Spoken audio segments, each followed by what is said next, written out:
কি দেখছো জয়া? একটা বাংলা ছবি। বাবা, কি করে দেখো বাংলা ছবি? শুধু প্যান প্যানানি আর ঘ্যান ঘ্যানানি। আমি তো ভয় দূরদর্শন খুলি না।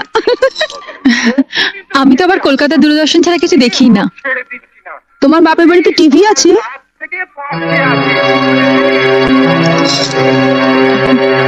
আছে, একটা ছোট ব্ল্যাক এন্ড হোয়াইট টিভি আছে।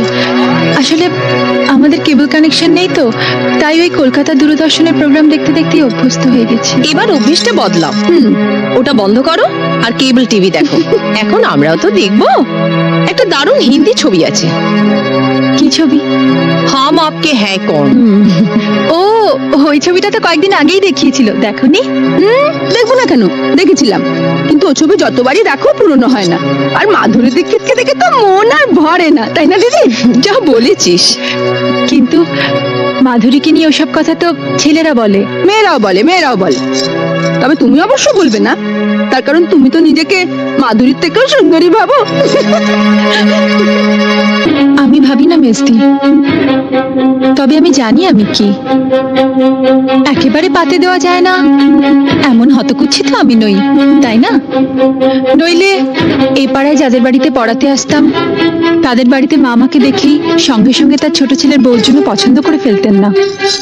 আর শুধু কি তাই, বলতে গেলে একেবারে বিনা পয়সায় এক কাপড়ে শাখা সিঁদুর পরিয়ে এবারই ছোট বউ করে নিয়ে এলেন।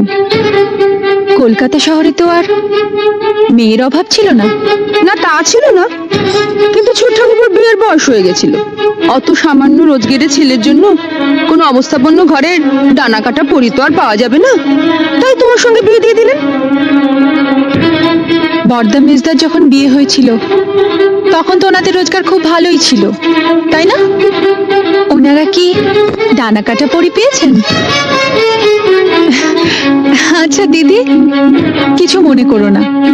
তোমাদের দেওরের যদি রোজগার ভালো হতো আর তার যদি বড়লোকের সুন্দরী মেয়ের সঙ্গে বিয়ে হতো, তাহলে তাহলে তোমাদের কি লাভ হতো বলো তো? আমাদের আবার কিসের লাভ? ও মা, তাতে যদি তোমাদের কোনো লাভই না হলো, তাহলে আমি যেমন আমাকে তেমন ভাবে মেনে নিতে তোমাদের অসুবিধে কিসের? আমি তো তোমাদের বাড়া ভাতে ছাই দিতে আসিনি, বা আমি জোর করেও আসিনি। তাহলে আমাকে নিয়ে তোমাদের এত গায়ের জ্বালা কেন?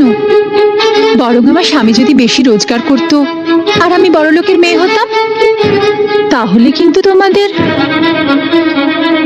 অনেক অসুবিধে হতো। অসুবিধে হতো? কিসের অসুবিধে? তাহলে এই মুহূর্তে টিভিটা আমিই দেখতাম, আমার পছন্দ মতো দূরদর্শনের বাংলা ছবির চ্যানেল।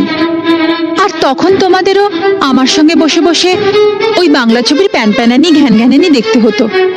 কারণ তখন তো তোমরা আর বড় লোকের বউকে চটাতে পারতে না। তাই যা হয়েছে ভালোই হয়েছে, সাপে বর হয়েছে। এইটা ভেবেই শান্তি পাও। আসি, এখন তোমরা মন দিয়ে হাম আপকে হ্যায় কন দেখো।